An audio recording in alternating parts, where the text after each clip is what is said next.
Solar power plant. আমরা আজকে solar power প্ল্যান্টের বেসিক দেখব। তো প্রথমে আমরা দেখি introduction. Solar power plant is based on the conversion of Sunlight into electricity either directly using photovoltaic or indirectly using concentrated solar power is thermal power plant. তো solar power plant এর মূল based হচ্ছে, এর ভিত্তি হচ্ছে এটা কি করে যে সানলাইট, সূর্যের আলো, সেটাকে কনভার্ট করে ইলেকট্রিসিটি জেনারেট করে। তো এটা মূলত করা হয় কি দিয়ে? ফটোভোল্টাইক সেল বা পিভি সেল বলে থাকি আমরা, সেটাই হচ্ছে ফটোভোল্টাইক সেল। অথবা ইনডিরেক্টলি যদি আমরা ব্যবহার করি সেক্ষেত্রে কনসেন্ট্রেটেড সোলার পাওয়ার, সেটাও আমরা ব্যবহার করতে পারি, যেটা হচ্ছে থার্মাল পাওয়ার প্ল্যান্ট তৈরি করার জন্য। যেমন আমরা অনেকগুলো সোলার প্যানেল, সেগুলো যদি কনসেন্ট্রেটেড করা হয়, মানে সেন্ট্রালাইজ করা হয় সব আলোকে, তখন সেই আলোটাকে আমি ওয়াটার হিট করার জন্য ব্যবহার করে এখান থেকে স্টিম জেনারেট করব।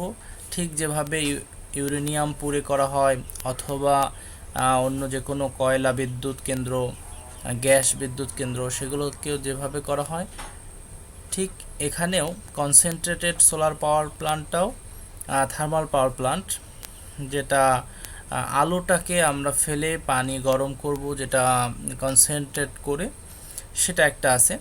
তো এখানে পাওয়ার প্ল্যান্ট কয়েকভাবে হতে পারে। সরাসরি সোলার পাওয়ারের এনার্জিটাকে ব্যবহার করতে পারি, অথবা এই গ্লাসটাকে এমনভাবে সেট আপ করা হয় যাতে কনসেন্ট্রেট হয়ে সোলার পাওয়ার তৈরি করে, যেটা কি করবে? থার্মাল পাওয়ার প্ল্যান্ট হিসেবে কাজ করবে। বলতে আমাকে ওয়াটার হিট করে স্টিম তৈরি করে টারবাইনে এটাকে দিয়ে টারবাইন রোটেট করা হয়। দুইভাবে হতে পারে। তো যাই হোক, আমরা দেখি photovoltaic converts light into electric current. Photovoltaic যে এনার্জিটা আছে সেটা কনভার্ট করবে ইলেকট্রিক কারেন্টকে ইউজিং ফটো ইলেকট্রিক ইফেক্টের মাধ্যমে। এটা আমরা বিস্তারিত একটু পরে বলতেছি। কনসেন্ট্রেটেড সোলার পাওয়ার প্ল্যান্ট প্রথমে এটা করা হয়েছিল 1980 সালে। Concentrated solar power system use lenses or mirror or tracking system to focus a large area of sunlight into a small beam. অল্প ছোট একটা বিমে সোলার পাওয়ারটাকে এটা লেন্স অথবা আয়না বা মিরর, সেগুলো অথবা ট্র্যাকিং ডিভাইস এর মাধ্যমে ফোকাস করে একটা লার্জ এরিয়ার সানলাইটকে একটা ছোট্ট বিমের মধ্যে নিয়ে আসা হয়। নিয়ে এসে সেটাকে আমরা হাই এফিসিয়েন্সি পাই। আচ্ছা, এখন সোলার এনার্জি বলতে আমরা আসলে কি বুঝি? সোলার এনার্জি বলতে আমরা বুঝি যে solar energy, radiant light and heat. Solar energy থেকে আমরা কি পাই? লাইট পাবো, আলো পাবো এবং হিট পাবো from the sun is harnessed using a range of evolving technology. বিভিন্ন টেকনোলজির মাধ্যমে আমরা লাইট, সূর্যের যে আলো এবং এর তাপ, এই দুটোকে আমরা ব্যবহার করে সোলার এনার্জি হিসেবে আমরা ব্যবহার করব। তো এখান থেকে আমরা ইলেকট্রিসিটি জেনারেট করব। আর সোলার এনার্জিটা আমরা কি কি কাজে ব্যবহার করে থাকি? সোলার হিটিংয়ের কাজে ব্যবহার করে থাকি, সোলার ফটোভোল্টাইক্স যেটা আছে, এবং solar thermal electricity power plant তৈরি করার জন্য, এবং সোলার আর্কিটেকচার বিভিন্ন, এবং আর্টিফিশিয়াল ফটোসিনথেসিসের কাজেও আমরা সোলার এনার্জিটাকে ব্যবহার করে থাকি। এখানে মূলত আমাদের ইলেকট্রিসিটি জেনারেট, যেটা আর একটা হচ্ছে ফটোভোল্টাইক সেলে আমরা ব্যবহার করি, অথবা অনেকে কুকার হিসাবেও, সোলার কুকার হিসেবে ব্যবহার করা যায়। এটা সোলার হিটিং অথবা থার্মাল পাওয়ার প্ল্যান্টেও ব্যবহার করা হয়। আচ্ছা, এখন আমরা বেসিক প্রিন্সিপাল দেখি সোলার এনার্জির basic প্রিন্সিপালে solar radiation is reduced in intensity in the atmosphere by dust, cloud, haze and fog. তো সোলার রেডিয়েশন, এটা সূর্যের যে আলো সেটা পড়তেছে, সেটা রেডিয়েশন। এই রেডিয়েশনের ঘনত্ব বা ইন্টেন্সিটি যেটাই বলি না কেন, এই ইন্টেন্সিটিটা কমে যায় অ্যাটমসফিয়ারের উপর ডিপেন্ড করে। অ্যাটমসফিয়ারে যদি ডাস্টের পরিমাণ বেশি থাকে, ধুলোবালি বা কুয়াশা, তাহলে এটা ইন্টেন্সিটি কমে যাবে। তারপর রেডিয়েশন, এটা হচ্ছে এই রেডিয়েশনটা যখন স্ট্রাইক করে, আঘাত করে একটা সলিড অথবা কোনো লিকুইডের উপরে, সেটা কি করবে, অ্যাবজর্ব করবে এই সোলার এনার্জিটাকে, সেই এনার্জিটা কনভার্ট করবে হিট এনার্জিতে। আর সেই হিট এনার্জি কালেক্ট করে ফ্লুইড, যেটা আমরা নর্মালি ওয়াটার টিউব বয়লার বা বিভিন্ন বয়লারে ব্যবহার করে থাকি ওয়াটার, সেই ফ্লুইডটাকে কালেক্ট করে হিট এনার্জির মাধ্যমে এটাকে হিট করা হবে। এরপরে দ্য এনার্জিকে কনভার্ট করা হবে। এই energy can be used in a solar heater. এই এনার্জিটাকে সোলার হিটারেও ব্যবহার করা যায়, অথবা dryer or treated type collector is used to collect or parabolic concentrated solar energy। তো সোলার এনার্জি এটা পাওয়ার জন্য আমরা এটা সোলার হিটারে ব্যবহার করতে করা যেতে পারে, কোনো কিছু শুকানোর জন্য ড্রায়ার হিসেবে ব্যবহার করা যেতে পারে, অথবা ট্রেটেড টাইপ কালেক্টরে মাধ্যমে এটা ব্যবহার করা হয় কি কালেক্ট করার জন্য, এই সোলার এনার্জিটাকে কনসেন্ট্রেট করার জন্য, একত্রিত করার জন্য। তো ওয়ার্কিং প্রিন্সিপাল এখানে যেটা বলতেছি, এটা কিন্তু সোলার থার্মাল পাওয়ার প্ল্যান্ট। আর আরেকটা আছে যে সোলার থেকে আমরা ডিসি পাবো, সেটাকে কনভার্ট করে এসি নেওয়া হয় এবং গ্রিডে দেওয়া হয়, সেটার বিষয়ে আমরা একটু পরে আসতেছি। আপাতত আমরা সোলার থার্মাল পাওয়ার প্ল্যান্ট নিয়ে একটু আলোচনা করি। তো ফটোভোল্টাইক ইলেকট্রিসিটি, এখানে হচ্ছে this method uses photovoltaic cells that absorb the direct sunlight just like solar cells you see on some calculators. আমরা ফটোভোল্টাইক ইলেকট্রিসিটি যেটা আছে, এটা কিন্তু আমরা অলরেডি অনেকে দেখেছি। কোথায় দেখেছি? আমাদের যাদের ক্যালকুলেটর, ঘড়ি, এগুলোর উপরে সোলারের একটা সেল থাকে, ছোট একটা সেল থাকে। ওই সেলে হচ্ছে ডিরেক্ট সানলাইট ওর উপরে পড়ে এবং সেই সানলাইটটা অ্যাবজর্ব করে সেখান থেকে ইলেকট্রিসিটি তৈরি করে। এটা হচ্ছে ফটোভোল্টাইক ইলেকট্রিসিটি। আর আরেকটা হচ্ছে সোলার থার্মাল ইলেকট্রিসিটি, যে ইলেকট্রিসিটিটা হচ্ছে this also use a solar collector. এখানে একটা সোলার কালেক্টর থাকবে এবং মিরর থাকতে হবে, লেন্স থাকতে হবে, কিছু ট্র্যাকিং ডিভাইস থাকতে হবে। এর মাধ্যমে সূর্যের আলোটা কোন দিকে ঘুরতেছে সেটা রোটেট করবে। তারপরে হচ্ছে এটা মিররের মাধ্যমে কনসেন্ট্রেট করে একই জায়গায়, একই পয়েন্টে আলোটাকে, অনেক বড় সারফেসের আলোকে একই জায়গায় কনসেন্ট্রেট করলে তাহলে কি হবে, ওই জায়গায় হিট আপটা বেশি হবে। আমরা অলরেডি বিভিন্ন গ্লাস দেখেছি আতশ কাচের মতন, তো সেই গ্লাসগুলো কিন্তু সূর্যের আলোর উপরে ফেলে আমরা কিন্তু একটা কাগজে আগুনও ধরাতে পারতেছি। তো এগুলো কিন্তু কনসেন্ট্রেট করে একই জায়গায়, এগুলো লেন্স ব্যবহার করে তারপরে কনসেন্ট্রেট করে সেখানে আমরা অনেক বেশি হিট আপ করতে পারি। তো সেটা হচ্ছে সোলার থার্মাল ইলেকট্রিসিটি। এইখান থেকে সোলার থার্মাল, যেটা সোলার দিয়ে আমরা ওয়াটারকে হিট করে এটা করে থাকি। তো এটা হচ্ছে reflects the Sunlight অনটু A receiver, যেটা হিট আপ এ লিকুইড, একটা লিকুইডকে আবার হিট আপ করে। This heated liquid is use to make steam. এটা স্টিম তৈরি করার জন্য ব্যবহার করা হয়। That produces electricity. সেই স্টিমটা আমরা পাওয়ার টারবাইনের উপরে এটা রোটেট করার জন্য ফেলবো, এরপর সেখান থেকে আমরা ইলেকট্রিসিটি প্রডিউস করব। তো এখন আমরা দেখি concept of solar photovoltaic power plant. এখানে সোলার ফটোভোল্টাইক পাওয়ার প্ল্যান্টের একটা ফিগার দেওয়া আছে। এখানে এনার্জি ফ্রম সান থেকে এনার্জি এসে এই প্যানেলগুলোর উপরে পড়বে। এখানে অ্যারে বলতেছি কারণ এখানে অনেকগুলো থাকে, একটা সেল বলতে ছোট একটা সেল থাকে, কিন্তু একটা সেলের মধ্যে অনেকগুলো অ্যারে থাকতে পারে। এগুলো সিরিজে অনেকগুলো কানেক্ট দিতে হয়, প্যারালেলে দিতে হয়। সিরিজে দিলে সাধারণত ভোল্টেজ বাড়বে, প্যারালে দিলে এদের কারেন্টগুলো বাড়বে, এগুলো আমরা দেখব। তারপর একটা ট্রান্সমিশন সিস্টেম থাকবে, এরপর কনজিউমারের কাছে যাবে। এখানে একটা ফিগার জাস্ট দেখানো। এখন কম্পোনেন্ট কি কি হবে? পিভি সিস্টেম, যেটা ফটোভোল্টাইক সিস্টেম বা সোলার সিস্টেম, সেখানে কি কি থাকবে? সোলার প্যানেল থাকবে, কন্ট্রোলার থাকবে, ব্যাটারি থাকবে, ইনভার্টার থাকবে। আচ্ছা, সোলার প্যানেল। তো এখানে সোলার প্যানেলে হচ্ছে কেন আমাদের সোলার প্যানেলটা কি কাজ করবে সেটা আমরা এখানে বলতেছি। এখানে একটা ফিগারও দেওয়া আছে। তো they are need to convert solar এনার্জিকে কনভার্ট করার জন্য ইলেকট্রিক্যাল এনার্জিতে আমার একটা সোলার প্যানেল লাগবে। সোলার প্যানেলের কাজগুলো আমরা আরেকটা স্লাইডে একটু বিস্তারিতভাবে দেখাবো এই ভিডিওর শেষে। তো এখানে এন টাইপ সেমিকন্ডাক্টর লেয়ার থাকবে উপরে, নিচে থাকবে পি টাইপ সেমিকন্ডাক্টর, তার মাঝখানে আমরা যেটা বলি ব্যারিয়ার। তো এই এন টাইপ সেমিকন্ডাক্টরে ইলেকট্রনের সংখ্যা থাকবে বেশি, পি টাইপ সেমিকন্ডাক্টরে থাকবে হোলের সংখ্যা বেশি। তো ইলেকট্রনগুলো এন টাইপ সেমিকন্ডাক্টর থেকে পি টাইপ সেমিকন্ডাক্টরের ইলেকট্রনগুলো পি টাইপ সেমিকন্ডাক্টরে ফ্লো হবে। তখন এখান থেকে এই ইলেকট্রনটা এদের রিকম্বিনেশনের ফলে এখান থেকে যে হোলটা ছেড়ে দিবে সেটা কিন্তু, বা এই ইলেকট্রনটা যেটা বের হবে সেটা কিন্তু সার্কিট হয়ে আবার ঘুরে এন টাইপে যাবে। তো এভাবে ইলেকট্রিসিটি এক্সটার্নাল সার্কিটে ফ্লো হবে। সেটা আমরা কন্ট্রোল করার জন্য আরও কিছু থাকবে অ্যারেঞ্জমেন্ট, তবে এখানে একটা ফান্ডামেন্টাল বিষয় দেওয়া আছে, এটা just cross section of solar cell. আর উপরে একটা লেয়ার থাকবে, এটা ফটো সিনথেটিক একটা লেয়ার থাকবে, যেটা হচ্ছে যে সোলার বা সূর্যের আলোকে সহজে অ্যাবজর্ব করতে পারে, এরকম একটা লেয়ার থাকবে।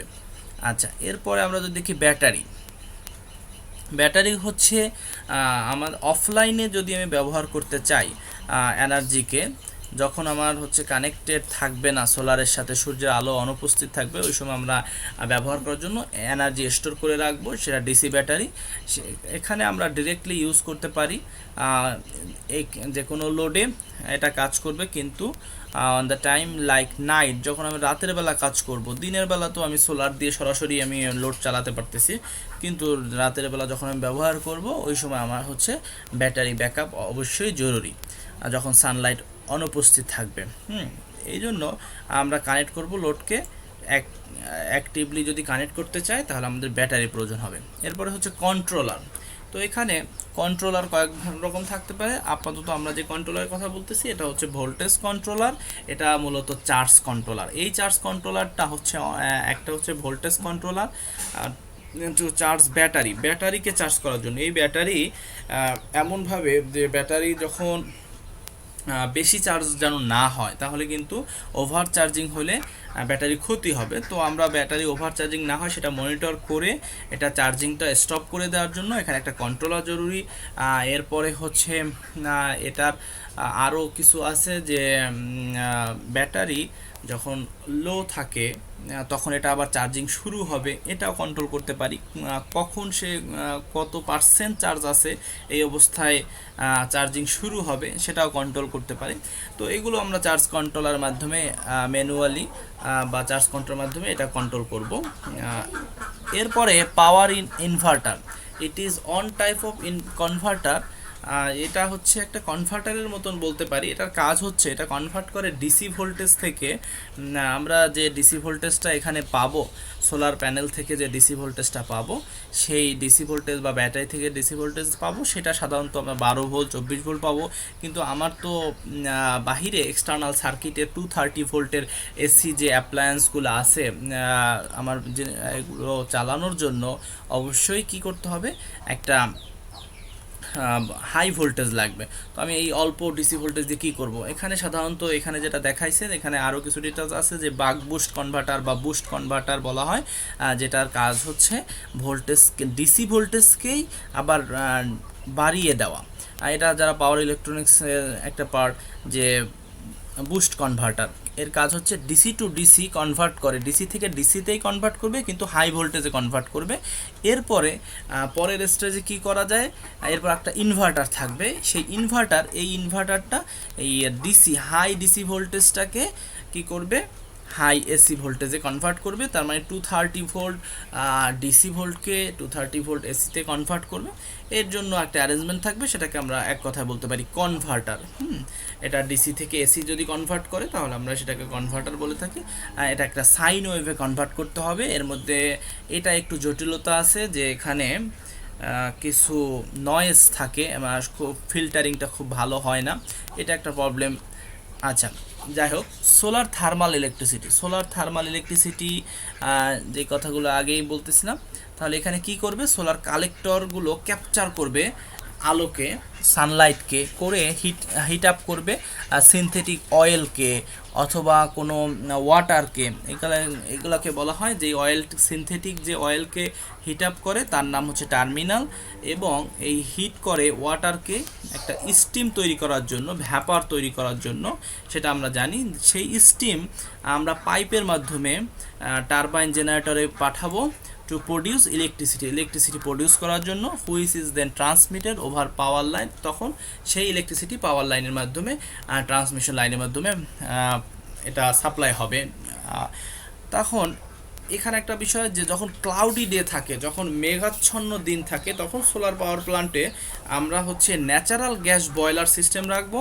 সেই ন্যাচারাল গ্যাস সিস্টেম যদি রাখি তাহলে হবে কি, আমার যদি সোলার পাওয়ারের যদি অনুপস্থিতি থাকে বা সূর্যের আলো একটু কম থাকে, তাহলে সেই মুহূর্তে ক্লাউডি বা মেঘাচ্ছন্ন দিনগুলোতে আমরা ওই ন্যাচারাল গ্যাস দিয়ে বয়লারে ওয়াটারকে হিট আপ করে আমরা চালিয়ে নেব। এই জন্য এটা বলতে গেলে আমাকে এর সাথে একটা কম্বিনেশন রাখতে হবে, পুরোপুরি সোলারের উপর ডিপেন্ডেন্ট হওয়া যাবে না।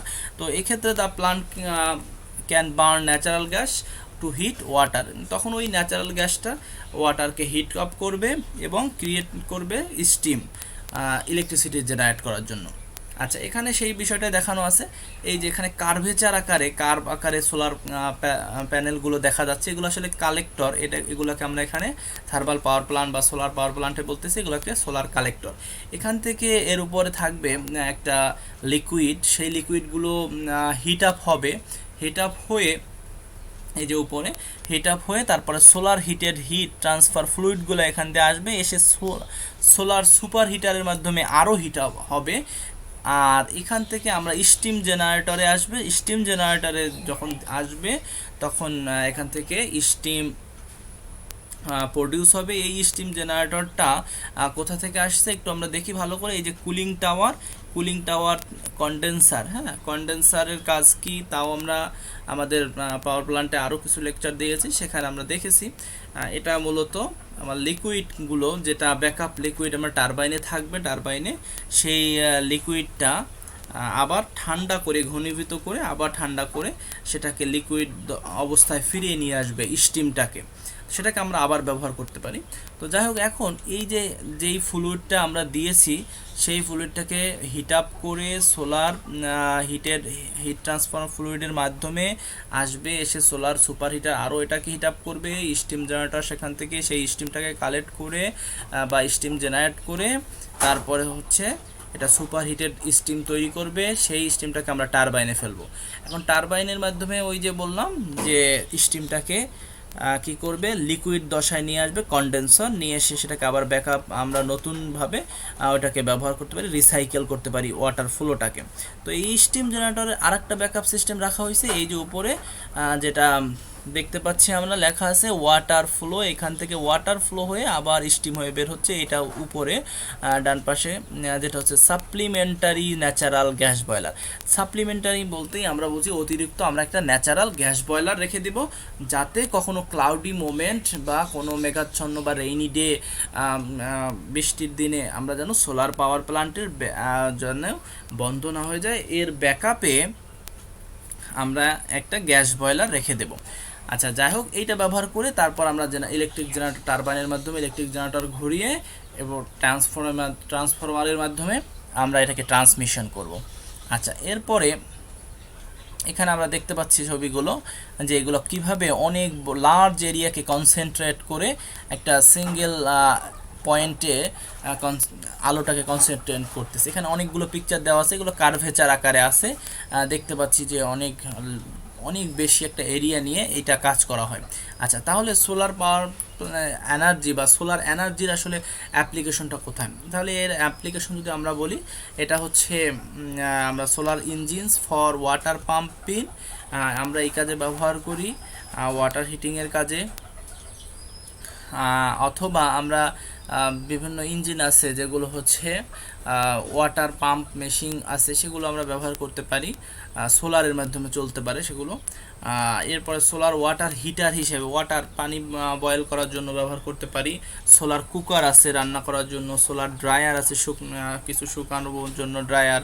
তারপর সোলার ফার্নেস যেটা আমরা ব্যবহার করতে পারি। তারপরে সোলার ফটোভোল্টাইক কনভার্সন যেটা আমরা সোলার সেল বলে থাকি। তারপরে সোলার পাওয়ার জেনারেশন করার জন্য ব্যবহার করি। সোলার ডিস্টিলেশন আমরা কোনো কিছু ঘনীভূত করার জন্য বা ডিস্টিল যেটা বলতে পারি যে এখান থেকে পিউরিফাই করার জন্য আমরা পরিশোধন করার জন্য সোলার এনার্জি ব্যবহার করতে পারি।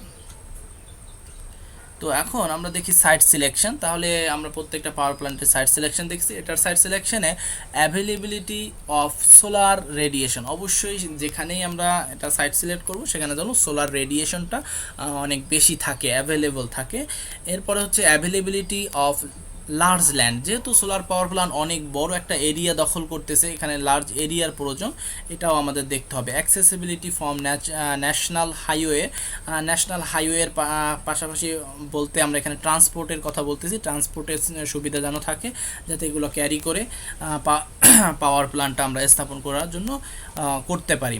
তারপরে হচ্ছে ডিস্টেন্স ফ্রম ট্রান্সমিশন লাইন থেকে যেন কাছাকাছি হয়, খুব দূরে হলে আমাদের ট্রান্সমিশন লস বেড়ে যাবে।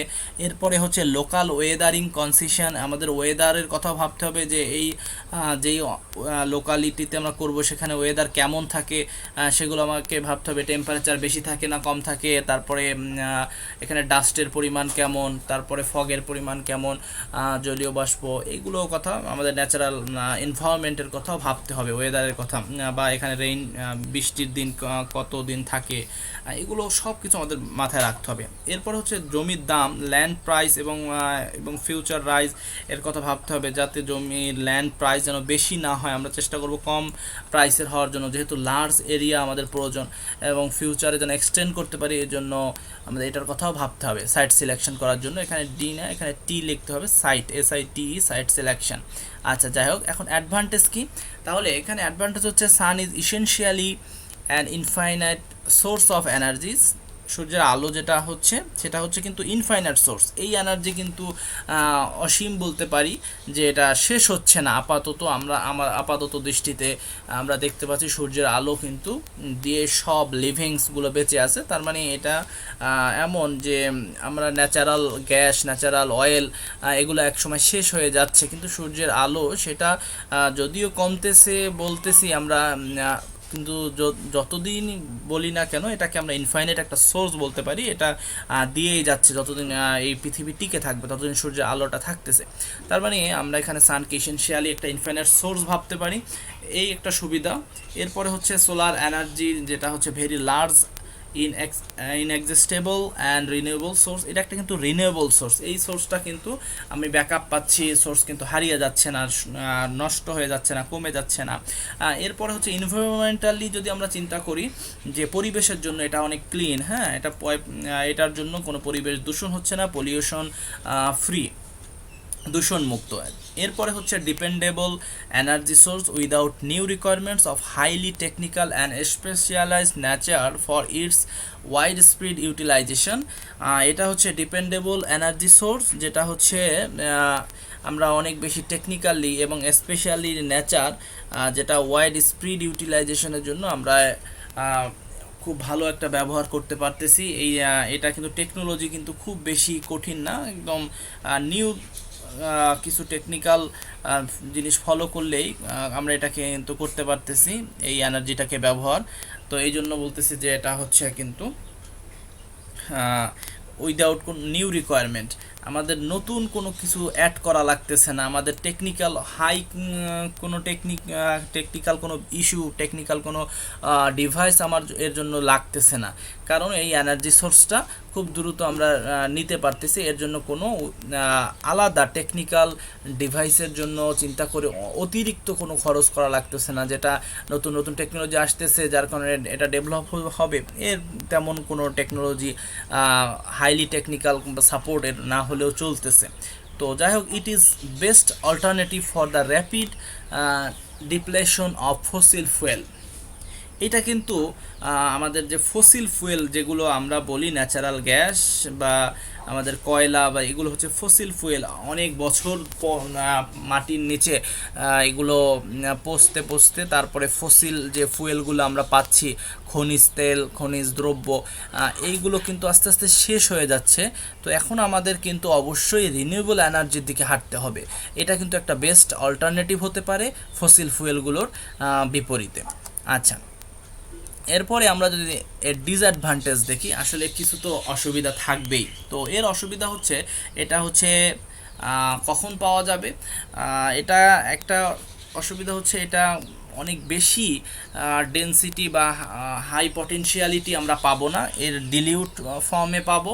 এটা আমরা যতই আমরা অনেক লার্জ এরিয়া নেই, কিন্তু অনেক বেশি আমরা এটা বেশি ফর্মে এটা পাচ্ছি না, এখান থেকে হিউজ এনার্জি আমরা গেইন করতে পারতেছি না। তবে এটা একটা লো পটেনশিয়ালিটি আমাদেরকে সার্ভ করবে। এরপর হচ্ছে এরা intensity of solar energy on sunny day. এখানে যেহেতু এই লেকচারটা একটা ইন্ডিয়ার কোনো এক লেখকের, এই জন্য আমি এখানে তার বিষয়টাই তুলে ধরেছি, যে তাদের এরিয়ার অবস্থাটা তুলে ধরেছে। ইন্টেন্সিটি, সোলার এনার্জি ইন্টেন্সিটি একটু কম আমাদের এই ইন্ডিয়ার রিজিয়ন বা আমাদের বাংলাদেশের রিজিয়ন, এখানে এনার্জিটা পার মিটারে আমাদের সোলার এনার্জি ইন্টেন্সিটি অনেক কম। ইন্টেন্সিটি কম হলে আমরা অনেক বেশি এফিসিয়েন্সি পেতে পারি না, এটা একটু সমস্যা হবে। এরপরে সোলার এনার্জি যেটা হচ্ছে আমাদের রাতের বেলা, নাইটে অথবা ক্লাউডি মোমেন্টে, রেইনি ডেতে আমরা সোলার এনার্জি পাচ্ছি না, এগুলো হচ্ছে এর অসুবিধা। আরও কিছু অসুবিধা আমি এখানে লেখা নেই, তারপর আমি বলতেছি। যেমন হচ্ছে অনেক বেশি লার্জ এরিয়ার প্রয়োজন হয় সোলার এনার্জির জন্য, সোলার প্যানেলের জন্য। এরপরে আরও কিছু সমস্যা হচ্ছে ব্যাটারি ম্যানেজমেন্ট, এটা অনেক বড় একটা ইস্যু সোলার এনার্জির জন্য। যে এখানে যদি আমরা এটাকে চাই যে ব্যাটারিতে এটাকে করব, কিন্তু ব্যাটারি ওয়েট, তারপরে হচ্ছে ব্যাটারির প্রাইস এবং এর একটা ক্যাপাসিটির লিমিটেশন থাকার কারণে সোলার এনার্জির ব্যাটারি ব্যাকআপটার জন্য এটা একটা আমাদের প্রতিবন্ধকতা বলতে পারি। এরপর হচ্ছে এরিয়া, এই সব কারণে সোলার এনার্জিটা একটু এখনও রিসার্চ চলতেছে, এগুলো কিভাবে আরও ভালো ইমপ্রুভ করা যায়। তারপরে আমি আরও দুই একটা লেকচারের কথা বলতেছি। আচ্ছা, এখানে আমি সোলার সেলের কিছু বর্ণনা দেব, যেগুলো আমাদের ইম্পর্টেন্ট জানা জরুরি। শুধুমাত্র সোলার পাওয়ার প্ল্যান্টের বাহির থেকে জানলেই হবে না, একটু ভেতরগত জিনিসগুলো আমাদের জানতে হবে। সোলার সেল হচ্ছে কি? সোলার সেলটা হচ্ছে, এটাকে ফটো ভোল্টাইক সেল অথবা ফটো গ্যালভানিক সেলও বলা হয়ে থাকে। এটা হচ্ছে কনভার্টস করে সোলার এনার্জিকে directly into electrical energy. Solar এনার্জিকে বা সান এনার্জিকে ইলেকট্রিক্যাল এনার্জিতে কনভার্ট করে। এর প্রিন্সিপালটা হচ্ছে, আগেও বলেছি, ফটোভোল্টাইক ইফেক্টের উপর নির্ভর করে। The solar cells are based on কোন principle? On the principles of photovoltaic effect. এরপরে হচ্ছে আমরা ফটোভোল্টাইক ইফেক্টটা কি সেটা দেখব। আচ্ছা, ফটোভোল্টাইক ইফেক্টে হচ্ছে the generation of voltage across PN junction. আমরা পিএন জাংশনের আগে একটু দেখেছিলাম, তারপর এখানে আবার একটু ডিটেলস বলছে যে এন টাইপ সেমিকন্ডাক্টর লেয়ার থাকবে উপরে, এরপরে নিচে থাকবে p type semiconductor. N type সেমিকন্ডাক্টরের থেকে একটা ইলেকট্রন ছেড়ে গিয়ে পি টাইপ সেমিকন্ডাক্টরের দিকে আসবে। এই যে আসা এন টাইপ থেকে পি টাইপের দিকে, এই ইলেকট্রনটা যখন এখানে আসবে, তখন সেই ইলেকট্রনটা ইলেকট্রিক্যাল পাওয়ারের মাধ্যমে এক্সটার্নাল সার্কিট হয়ে আবার এন টাইপে ফিরে আসবে। তো এখানে সেই কথাই বলছে যে the generation of voltage across the PN junction in a semiconductor due to the absorption of light. যখন আলো পড়বে, লাইট না পড়া পর্যন্ত কিন্তু এন টাইপ সেমিকন্ডাক্টরটা ইলেকট্রনটাকে ছাড়বে না। ইলেকট্রন তখনই ছাড়বে যখন লাইট এর উপরে অ্যাবজর্ব করবে। তো এই লাইটটা অ্যাবজর্ব করার জন্য একটা ডিভাইস থাকবে, সেই ডিভাইসটাই হচ্ছে, আমরা এই ডিভাইসটাকে বলছি the device based on this effect. এই যে ইফেক্টটা, এটাকেই এই ইফেক্ট যে যার কারণে লাইট পড়ার কারণে ইলেকট্রন ছেড়ে দিচ্ছে বা ইলেকট্রন অ্যাবজর্ব করে, রেডিয়েশন অ্যাবজর্ব করে ইলেকট্রন পি টাইপের দিকে যাচ্ছে, এটা হচ্ছে ফটোভোল্টাইক ইফেক্ট। আর এই ডিভাইস হচ্ছে যেই ডিভাইসটা আমরা ব্যবহার করি, সেই ডিভাইসের নাম হচ্ছে ফটোভোল্টাইক ডিভাইস, যেটা আমরা সোলার প্যানেল বলতে পারি, বা সোলার সেল। প্যানেল বলতে অনেকগুলো সেল একত্রিত হয়, এটা প্যানেল হয়। আচ্ছা, এখন কনস্ট্রাকশনে কি থাকবে? সোলার সেলে কনস্ট্রাকশনে ক্রিস্টালাইন সিলিকন যেটা consist of a N type semiconductor, সেটাকে আমরা বলতেছি ইমিটার লেয়ার, এবং পি টাইপ সেমিকন্ডাক্টর লেয়ার সেটা হচ্ছে বেস। আর the two layers are sandwich আকারে থাকবে। আমরা একটু আগে দেখেছি পিএন জাংশনটা একটা উপরে একটা নিচের স্যান্ডউইচের মতন থাকবে। এরপরে the surface coated with anti reflection coating. একটা জিনিস খেয়াল করতে হবে, আমাদের যে সানলাইট সেটা কিন্তু এন টাইপের উপর সরাসরি পড়তেছে না, এর উপর একটা লেয়ার থাকবে, সেই লেয়ারটা হচ্ছে অ্যান্টি রিফ্লেকশন কোটিং, যেটা হচ্ছে আলো পড়ার সাথে সাথে সেটা রিফ্লেক্ট করবে না।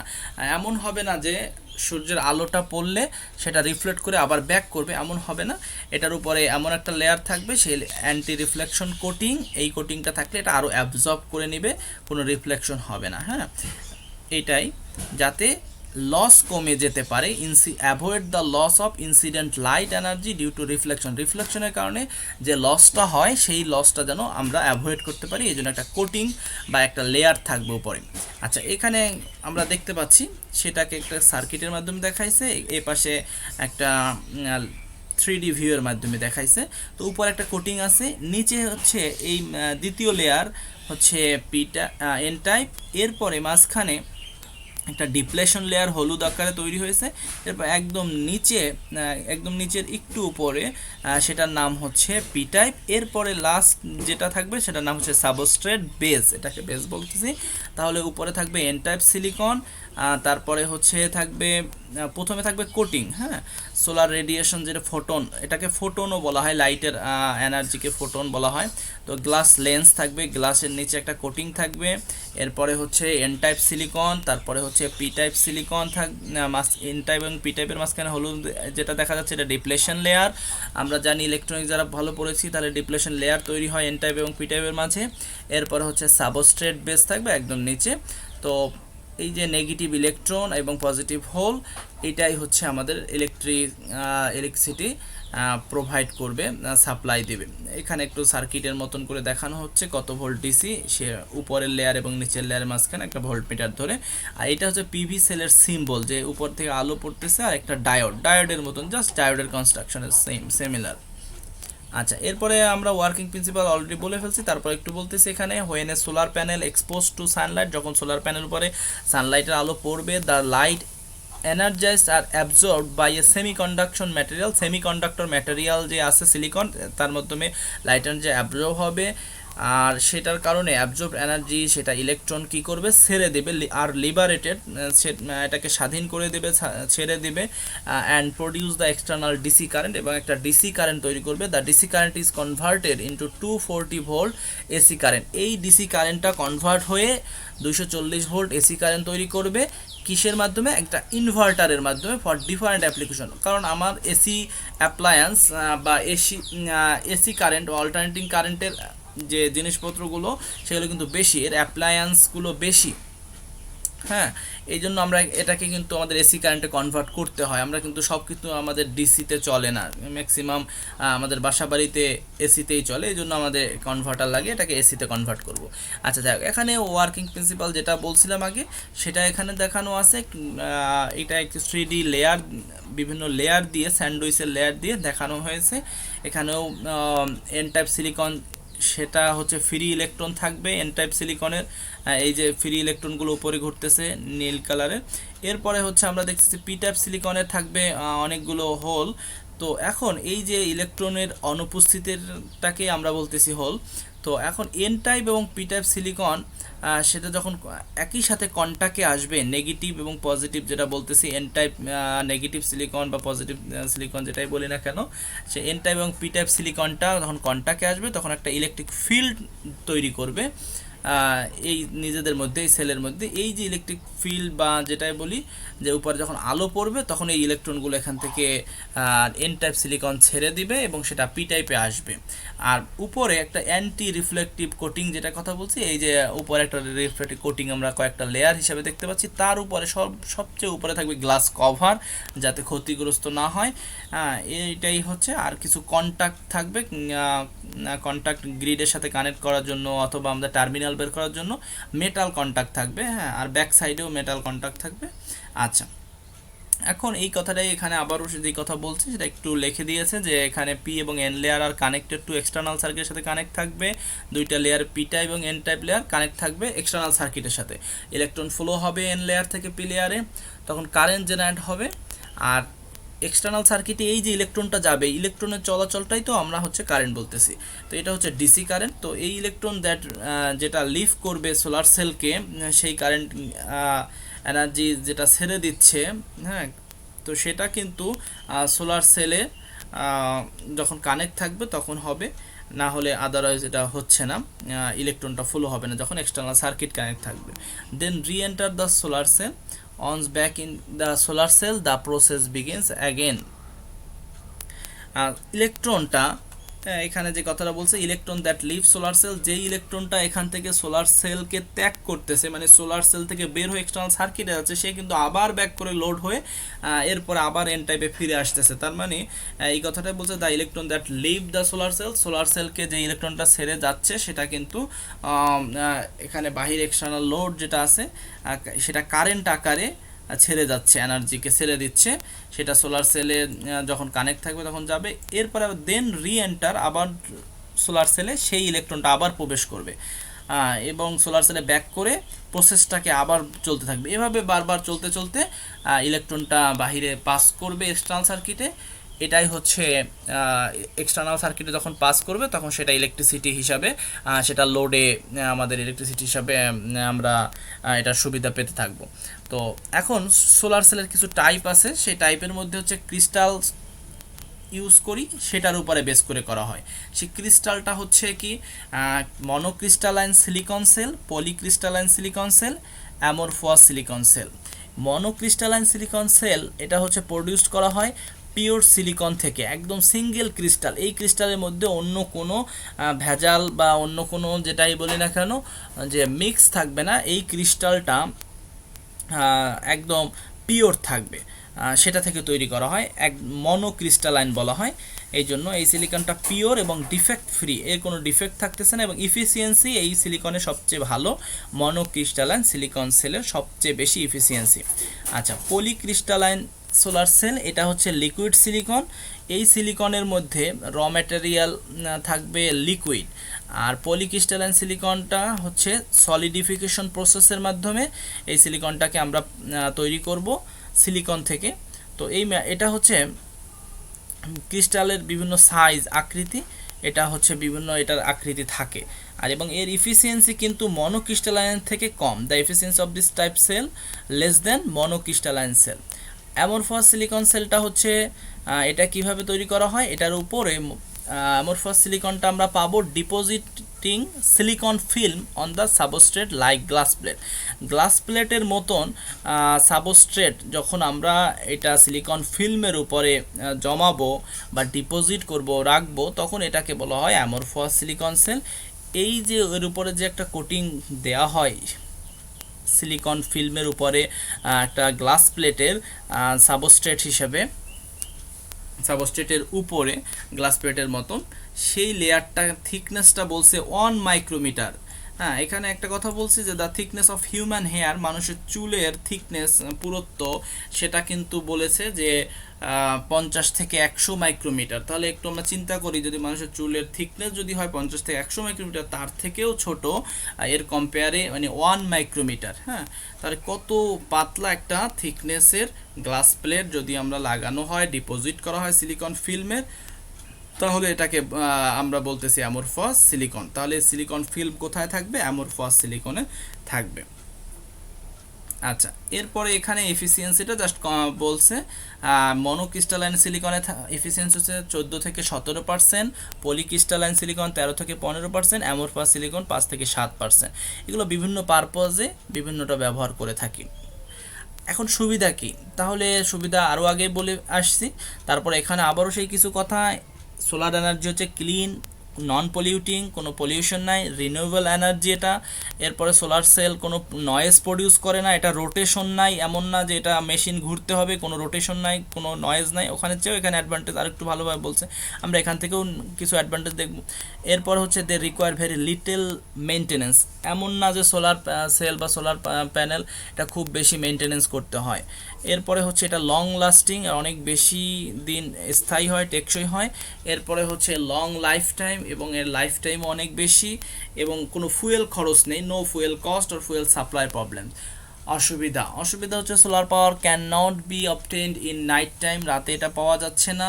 সোলার প্যানেল এ হচ্ছে অনেক একটু দামি, এক্সপেন্সিভ। এরপরে হচ্ছে energy has not be stored in ব্যাটারিতে স্টোর করাটা একটু ডিফিকাল্ট। এরপরে হচ্ছে air pollution and weather can affect the production of electricity. এই যে এনভায়রনমেন্টের উপরে পলিউশনের কারণে এটার ইলেকট্রিসিটি প্রোডাকশন ক্ষতিগ্রস্ত হয়, বাধাগ্রস্ত হয়। এরপর হচ্ছে লার্জ ল্যান্ড এরিয়া প্রয়োজন হয় যদি আমরা এফিশিয়েন্টলি অনেক বেশি পাওয়ার প্রডিউস করতে চাই, এই জন্য অনেক বেশি প্রয়োজন হয়। তো এখন আমি সোলার পাওয়ার প্ল্যান্টের আরেকটা বিষয় যেটা আমি দেখাবো, কিছু বেসিক, এটা আমাদের এগুলো খুবই জরুরি জানা।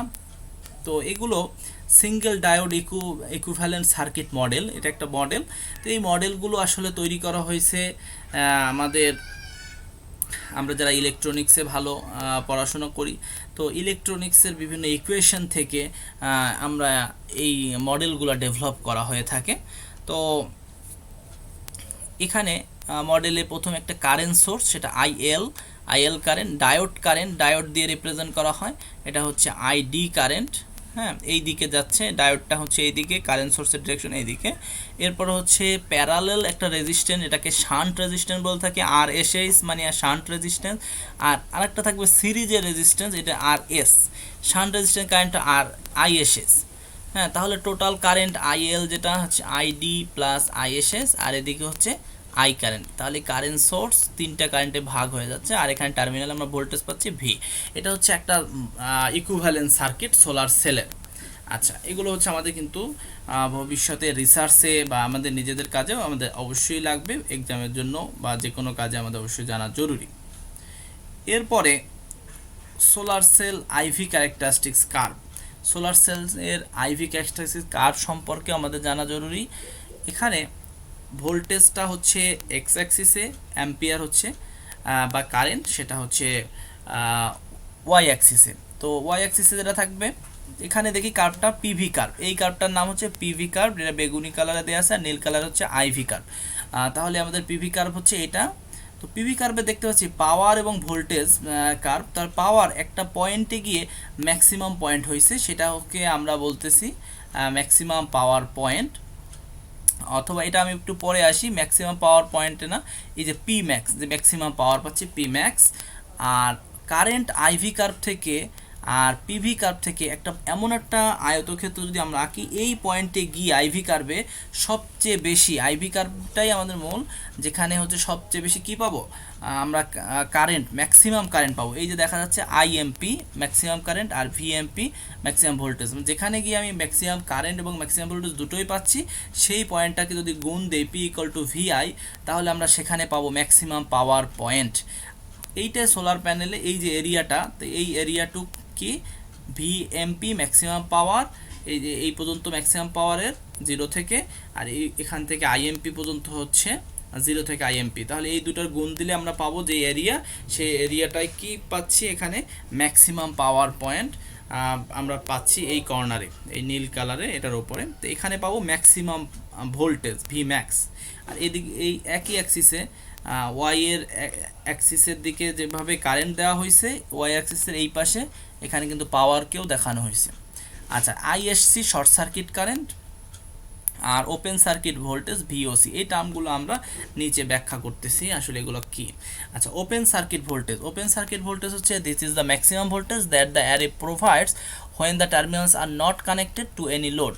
ওপেন সার্কিট ভোল্টেজ বলতে বুঝি যে আমাদের প্যানেলটা, সাপোজ এইটার কথাই চিন্তা করি, এখানে যদি কোনো কিছু লোড কানেকশন না থাকে, তাহলে আমাদের এখানে যে ভোল্টেজটা পাবো সেটা হচ্ছে ওপেন সার্কিট ভোল্টেজ। তো এই ভ্যালুটা, this value is much higher than VMP, maximum যে আমাদের পাওয়ার কথা ভোল্টেজ, সেটার চেয়ে বেশি হয়, যেটা relates to the operation of PVRA which is fixed by the load. এটা লোডের উপর ডিপেন্ড করে, লোডের উপরে এই ভি ওপেন সার্কিট ভোল্টেজটা, যেটা দিস ভ্যালু, এটা হচ্ছে পিভিআরএতে এটা ফিক্সড থাকে, লোডের দ্বারা। তো লোডের উপর এক একটা লোডে এক এক রকম ফিক্সড থাকে এই ভোল্টেজটা। আচ্ছা যাই হোক, this value depends upon number of PV panel connected together in series.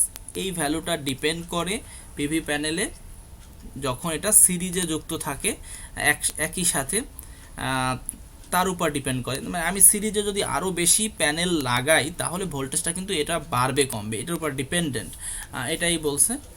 এরপরে হচ্ছে short circuit current, the maximum current provided by the PVRA when output connectors are shorted together a short circuit condition. এটা হচ্ছে short circuit condition বলতে যদি PVR এর output connection যে দুইটা terminal আছে সেটাকে যদি আমি শর্ট সার্কিট করি, শর্ট করে দেই, তাহলে আমরা একটা ভেরি মাচ হায়ার কারেন্ট, একটা অনেক বেশি একটা কারেন্ট পাবো। সেটা কি ম্যাক্সিমাম কারেন্টের চেয়েও বেশি কারেন্ট পাবো। এখানে কিন্তু ওপেন সার্কিট ভোল্টেজটা ম্যাক্সিমাম ভোল্টেজ ভিএমপি, যেটা আমরা এখানে কার্ভে দেখে আসছি ভিএমপি, এই যে ম্যাক্সিমাম ভোল্টেজ যেটা আমাদের ম্যাক্সিমাম পাওয়ার পয়েন্ট ট্র্যাক করার জন্য পাচ্ছি, বা ম্যাক্সিমাম পাওয়ার পয়েন্ট। সোলার প্যানেলে ম্যাক্সিমাম পাওয়ার পয়েন্ট ট্র্যাকার লাগানো হয়, সেগুলো কিন্তু এই পয়েন্টটাকেই আইডেন্টিফাই করে। তো যাই হোক, এই ভিএমপির চেয়ে ওপেন সার্কিট ভোল্টেজ কিন্তু কি হবে, বড় হবে। আবার এখানেও শর্ট সার্কিট কারেন্টটা ম্যাক্সিমাম কারেন্টের চেয়েও বড় হবে, আইএসসি বড় হচ্ছে। এখানে এই কার্ভে দেখলেই বোঝা যাচ্ছে এই যে আইএসসিটা কিন্তু আইএমপি এর উপরে, ভিএমপি এর উপরে কিন্তু এই যে ভি ম্যাক্স যেটা বলতেছি ভিওসি বা ওপেন সার্কিট ভোল্টেজ। আচ্ছা, এখন এটা কিন্তু নর্মাল অপারেটিং কারেন্টের চেয়ে কী হবে, হায়ার হবে, এটা তো বোঝাই যাচ্ছে শর্ট সার্কিট কারেন্ট। আচ্ছা, ম্যাক্সিমাম পাওয়ার পয়েন্ট কি? ম্যাক্সিমাম পাওয়ার পয়েন্টটা একটু আগেই বলে ফেলছি, তারপরেও বলতেছি যে এটা হচ্ছে আমরা কোথা থেকে পাবো। এটা দিয়ে আমরা পাওয়ার সাপ্লাই দিব, যেটা অ্যারে থেকে যে পাওয়ারটা আমরা পাচ্ছি, যেটা লোডে যাচ্ছে, সেটা ম্যাক্সিমাম ভ্যালুটা আমাদের জানা দরকার। এই জন্য আমরা এখান থেকে এই পয়েন্টটা বের করব, আইএমপি এবং ভিএমপি গুণ দিয়ে, দুইটা ম্যাক্সিমাম ভোল্টেজ এবং ম্যাক্সিমাম কারেন্ট গুণ দিয়ে। আচ্ছা, এখান থেকে এমপিপি যেটা আইএমপি স্টার মানে হচ্ছে মাল্টিপ্লিকেশন চিহ্ন ইনটু ভিএমপি, দুইটা গুণ দিলে আমরা ফটোভোল্টাইক এর ম্যাক্সিমাম পাওয়ার কত সেটা আমরা ওয়াটে ক্যালকুলেশন করতে পারি এই দুইটা গুণ দিয়ে, ম্যাক্সিমাম ভোল্টেজ এবং কারেন্ট দিয়ে। ফিল ফ্যাক্টর এটা একটা টার্ম, এটা আপনাদের জানা খুবই জরুরি। ফিল ফ্যাক্টরটা হচ্ছে আসলে ম্যাক্সিমাম যে ম্যাক্সিমাম পাওয়ার পয়েন্ট ট্র্যাকিংয়ে ভোল্টেজ এবং কারেন্ট এই দুইটার গুণফল divided by short circuit current into open circuit voltage, এই দুইটার পাওয়ার এবং উপরে ম্যাক্সিমাম ভোল্টেজ এবং ম্যাক্সিমাম কারেন্ট, এদের গুণফল। এটাকে যদি এটা ভাগ হচ্ছে শর্ট সার্কিট কারেন্ট এবং শর্ট সার্কিট ভোল্টেজ, এই দুটো রেশিওকে আমরা ফিল ফ্যাক্টর বলে থাকি। তো এখন ফিল ফ্যাক্টরের রিলেশনশিপটা হচ্ছে between maximum power that array can actually provide under normal operating condition. Normal operating কন্ডিশনে ম্যাক্সিমাম কতটুকু পাওয়ার সাপ্লাই দিচ্ছে সোলার প্যানেল এবং ওপেন সার্কিট ভোল্টেজ এবং শর্ট সার্কিট কারেন্টের মাল্টিপ্লিকেশন, এই দুটোর রেশিও হচ্ছে ফিল ফ্যাক্টর। এই ফিল ফ্যাক্টরটা একটা আইডিয়া দেয় অ্যারের কোয়ালিটি সম্পর্কে, যে সোলার প্যানেল এটার কোয়ালিটি অ্যারে সম্পর্কে একটা ধারণা আমাদেরকে দিবে। এটার ভ্যালু সাধারণত একের কাছাকাছি হয়, ইউনিটির হয়। তো এখানে মোর পাওয়ার অ্যারে ক্যান বি প্রোভাইড, যত বেশি ওয়ানের কাছাকাছি ভ্যালু পাওয়া যাবে ফিল ফ্যাক্টরের মান, তত আমরা বুঝবো যে পাওয়ার অ্যারে অনেক বেশি, এই অ্যারেটা বেশি পাওয়ার সাপ্লাই দিতে পারবে। তো এই টিপিক্যাল নর্মালি ভ্যালু হয় সাধারণত 0.7 থেকে 0.8, এগুলো হচ্ছে এর নর্মাল নিয়ে আমরা টিপিক্যালি আইডিয়াল বা আমরা এই ভ্যালুগুলো পেয়ে থাকি, নর্মালি ব্যবহার হয়ে থাকে 0.7 0.8 এরকম বা এটা পাই। তো সোলার প্যানেলের আইভি ক্যারেক্টারিস্টিক কার্ভ আমরা একটু আগে দেখেছি। সোলার এখানে যে কার্ভটা দেখেছি এটা কিন্তু লেখা আছে solar cell IV characteristic curve, একটা সেলের জন্য। যখন আমরা অনেকগুলো সেল ব্যবহার করব তাকে বলা হয় সোলার প্যানেল। তো সোলার প্যানেল যখন সিঙ্গেল হয় তখন কার্ভটা কিন্তু এরকম, এখানে এই যে সিঙ্গেল লেখা আছে সিঙ্গেল এরিয়া, তাহলে এই নীল কার্ভটা হচ্ছে সিঙ্গেলের জন্য ভোল্টেজ আর এই সিঙ্গেলের জন্য কারেন্ট। আবার যখন এর সাথে সিঙ্গেলের সাথে আরেকটা প্যারালালি লাগানো হয় তাহলে কিন্তু কারেন্টের ভ্যালু বেড়ে যাচ্ছে, তার কার্ভটা কিন্তু শিফট করে উপরে চলে যাচ্ছে। এরপরে যদি আমরা সিঙ্গেল একটা সেলের সাথে আরেকটা সিরিজে লাগাই, তাহলে সিরিজে এই যে ম্যাক্সিমাম পাওয়ার পয়েন্টটা পাচ্ছি এই পয়েন্টে, এখানে গোল যেটা দেওয়া আছে এগুলো ম্যাক্সিমাম পাওয়ার পয়েন্ট ট্র্যাক করতেছে এই পয়েন্টটা। এই একই এই পাশে অ্যাক্সিসে হচ্ছে পাওয়ার, এই অ্যাক্সিসে হচ্ছে কারেন্ট, আর এই অ্যাক্সিসে হচ্ছে ভোল্টেজ। তো সিরিজে লাগালে দেখা যাচ্ছে ভোল্টেজের মানটা বাড়তেছে, দেখা যাচ্ছে শিফট করে এটা ভোল্টেজের কার্ভটা শিফট করছে। এই যে আমরা দেখতে পাচ্ছি ভোল্টেজের কার্ভটা শিফট করে সামনের দিকে চলে আসছে। আবার এই যে লাল কার্ভ দিয়ে দেখানো হচ্ছে এটা প্যারালালি লাগানো আছে, প্যারালালি লাগালে কারেন্ট বাড়ে, এই জন্য এটা উপরের দিকে শিফট করছে, কারেন্টের মান বাড়ছে কিন্তু ভোল্টেজের মান বাড়ে নাই। আর এখানে দেখা যাচ্ছে যে ভোল্টেজের মান বেড়েছে কিন্তু কারেন্টের মান কিন্তু সেম আছে। আচ্ছা, এখানে আমি একটা মডেল দিয়ে দিয়েছি, MATLAB Simulink design of solar power plant. অনেকে যারা রিসার্চ করবে, থিসিস করবে, তাদের জন্য এগুলো জানাও অনেক সময় জরুরি, যে আমরা এতক্ষণ যে কার্ভগুলো দেখেছি, তারপরে হচ্ছে এই মডেলগুলো দেখেছি, তো এই যত কথা বলছি সেগুলোকে ম্যাটল্যাবে খুব সহজে, ম্যাটল্যাব বা আরও অনেক সফটওয়্যার আছে তার মাধ্যমে এগুলো ডিজাইন করা যায়, এগুলো অ্যানালাইসিস করা যায়, রিসার্চ করা যায়। আমরা হয়তো বা সোলার প্যানেল আমাদের হাতে নেই, কিন্তু আমরা এগুলো সফটওয়্যারের মাধ্যমেই আমরা এখানে কয়টা প্যানেল দেয়া যাবে সিরিজে, কয়টা প্যারালেলে, এগুলো সিলেক্ট করা যায় ম্যাটল্যাবে। এগুলো এখন অনেক সহজ, এবং টেম্পারেচার দেয়া যাবে, ইরাডিয়েন্স, যেটা হচ্ছে ইরাডিয়েন্স বলছে প্রত্যেকটা এলাকায় যেখানে ইরাডিয়েন্স বা এয়ার ম্যাপ পাওয়া যায়, ম্যাপ হিসেবে দেয়া যায়, বা ডাটা হিসেবে আমরা দিতে পারি যে কোনো একটা এলাকায় যদি আমি ওখানে যাচাই করতে চাই আর পারফরমেন্স। এরপরে এই যে ইরাডিয়েন্স কত হচ্ছে এটা আমরা এখানে মনিটর করতে পারি, নিচে টেম্পারেচার মনিটর করতে পারি। এরপরে এখানে আমরা দেখতে পাচ্ছি এটা একটা ফিল্টার, এখানে একটা ফিল্টারটার মধ্যে বুস্ট কনভার্টার আছে, এই যে গোল দেওয়া এটা বুস্ট কনভার্টার। আমি আগে বলছি যে বুস্ট কনভার্টার কী করবে, অল্প ভোল্টেজ ডিসি থেকে ডিসিকে হাই ভোল্টেজে কনভার্ট করবে, করার পর এখানে একটা ফিল্টার থাকবে 3 লেভেল ব্রিজ ইনভার্টারের আগে, এটা একটা ব্রিজ ইনভার্টার। এই ব্রিজ ইনভার্টারটা কী করবে, ডিসিকে এসি করবে, ইনভার্টারের কাজ ডিসিকে এসি করবে, এসি করে এই যে এখানে আমরা দেখতে পাচ্ছি কারেন্ট ফিল্টার, এখানে একটা পিওর সাইন ওয়েভ করার জন্য আমাদের এখানে ফিল্টারিং দরকার হয়, এই যে ফিল্টারিং, এই যে গোল দিয়ে দেখা যাচ্ছে কারেন্ট ফিল্টার। এরপরে হচ্ছে ট্রান্সফর্মার হয়ে ইউটিলিটি গ্রিডের সাথে যাবে। আর এই জায়গায় আরও কিছু জিনিস আছে, যে ম্যাক্সিমাম পাওয়ার পয়েন্ট আমাদের সবসময় চাবো যে আমরা ম্যাক্সিমাম যে পাওয়ারটা পাই ওই পয়েন্টেই পাওয়ারটা রাখার জন্য। তো এই জন্য ম্যাক্সিমাম পাওয়ার পয়েন্ট ট্র্যাকার লাগানো হয়, এই যে এখানে ভোল্টেজ আর কারেন্ট ডাটা নিয়ে মনিটর করে তারপরে এখান থেকে আমরা আউটপুটে দিচ্ছি, এখান থেকে ম্যাক্সিমাম পাওয়ার পয়েন্ট ট্র্যাকার পাচ্ছি। এর চেয়ে আপগ্রেড আরও সুন্দর ডিজাইন করা যায়, এখানে ব্যাটারি লাগানো হয় না, ব্যাটারি লাগালে তাহলে ব্যাটারি ম্যানেজমেন্ট লাগবে। তো এরকম অনেক জিনিস আমরা অ্যানালাইসিস করতে পারি। আচ্ছা, যাই হোক, আজকে আমরা এই পর্যন্তই। আমরা আশা করি অনেক কিছু এখান থেকে আমরা জানতে পারবো, এজন্য অবশ্যই এটা আমরা ভালো করে দেখব।